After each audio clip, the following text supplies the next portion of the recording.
In 10.3, we are going to multiply and divide and simplify expressions that have rational exponents. That means you need to be able to add, subtract, multiply, and divide fractions. If that's something that's complicated for you, or if you have a tendency to mess that up, please make sure you know how to do it on your calculator. If the radical is the same, in other words, if they have the same root, and you're multiplying, all you have to do is multiply whatever's inside. So the fourth root of 7 times the fourth root of 4 is simply the fourth root of 28.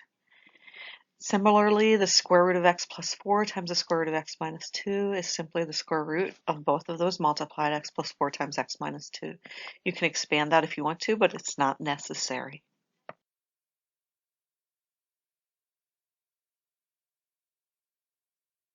In the same way, the cube root of 5x times the cube root of 3x is just the cube root of 15x squared. Multiply what's inside since the root is the same. And number 4, those are both fifth roots, so let's multiply. I'll get 8x to the third power, y to the fourth. Remember, when the base is repeated, you add the exponents.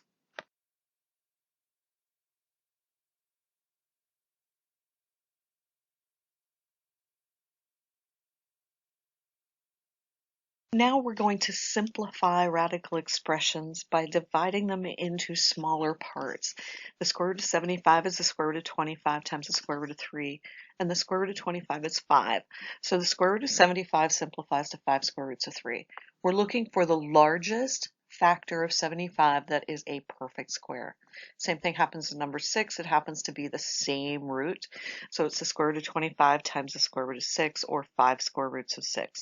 Look for the largest factor that is a perfect square.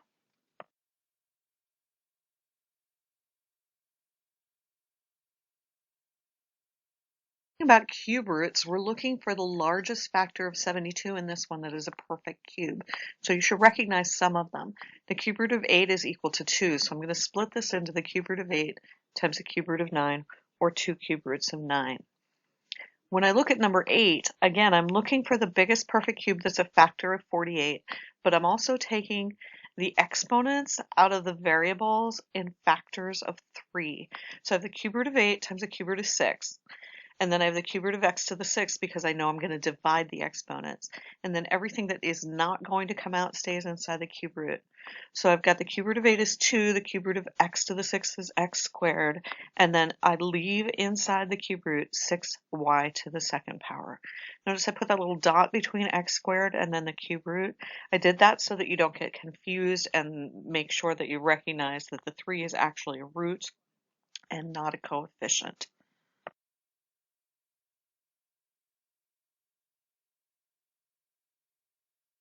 About fourth roots, you should recognize 1 to the 4th is 1, 2 to the 4th is 16, and 3 to the 4th is 81. Since 96 is 16 times 6, I'm going to pull out a 16, and then any exponent that's bigger than 4 for the variables, I'm going to pull those out 4 at a time. When I do that, the fourth root of 16 is 2, the fourth root of y to the 4th is y, and then everything that's left stays inside the fourth root, so the final answer is 2y times the fourth root of 6x to the 3rd y. Number 10, I'm taking out cube roots. Cube root of 8 is 2. I can take a cube root of x to the 6th and y to the 6th, so I'm going to pull those out. I get 2x squared y squared times the cube root of 6y. Remember, when you're taking the root of a variable to a power, you divide the power by the root. That's why it's x to the 2nd and y to the 2nd.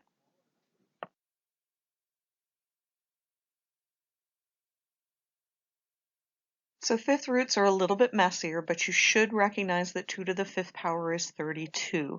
Since 32 times 8 is 256, I'm going to pull out a 32. I'm also going to pull out 10 y's because 10 divides evenly by 5.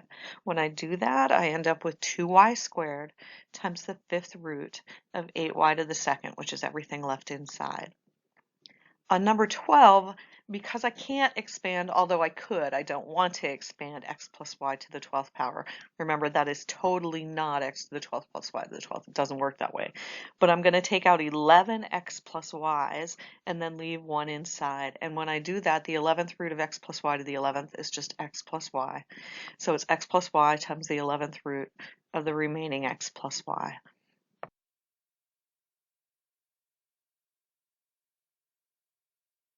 For doing these next few, they say assume x can represent any real number, so I need to include absolute values where necessary here. I'm going to split 100 times x minus 1 to the 8th into 100 and then the x minus 1 to the 8th. I can take the square root of both of those and get 10 times the quantity of x minus 1 to the 4th. I do not need absolute values here because x minus 1 to the 4th power is always positive. Same thing with number 14. I'm going to split that into 1,003 separate because the cube root of 1,000 is 10. And then the cube root of x plus 1 to the 6th is just x plus 1 quantity squared. So I have 10 times x plus 1 quantity squared times the cube root of 3. Notice I do not need absolute values because this is not an even root. I only have to do that whenever it's an even root. Odd roots never need absolute values.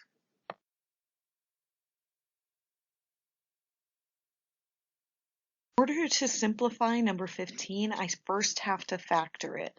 This is one of the only sections where you're going to run into anything that requires you to factor. Factor out of 3 first, and I get x squared plus 10x plus 25. And then hopefully you recognize that x squared plus 10x plus 25 factors x plus 5 times x plus 5, or x plus 5 quantity squared. So I split it into 2 parts, the x plus 5 quantity squared, and then the square root of 3. Notice when I take the square root of x plus 5 quantity squared, I have to put that in absolute values because it's an even root and it is possible that x plus 5 might be a negative number, so I'm going to put it in absolute values. The final answer is the absolute value of x plus 5 times the square root of 3.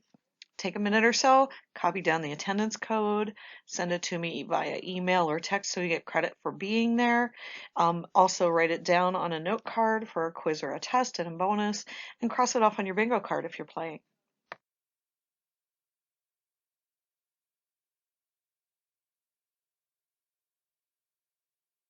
In the same way that we take roots apart in order to simplify, I can also put them together so that I can combine like terms. 18 times 9 is 162. 162 is 81 times 2. So I'm going to split this into the square root of 81 times the square root of 2 because the square root of 81 is 9. So I end up with 9 times the square root of 2. Same thing happens with number 17. 12 times 4 times 2 is 96. So I've got 96 and then I add the exponents x to the 6th power. I'm going to split that into the square root of 16 times the square root of 6, which is 96, and then x to the 6th power. The answer here is 4x to the 3rd times the square root of 6. Technically, the x to the 3rd should probably be inside absolute values, but because in this section they said to assume all variables represent positive real numbers, I do not need those. So they're looking for just the variable expression.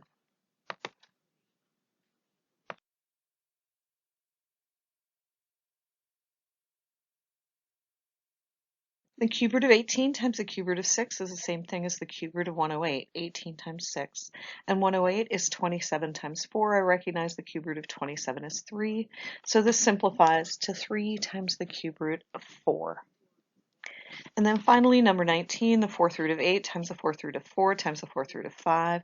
8 times 4 times 5 is 160. 160 is 16 times 10. The 4th root of 16 is 2.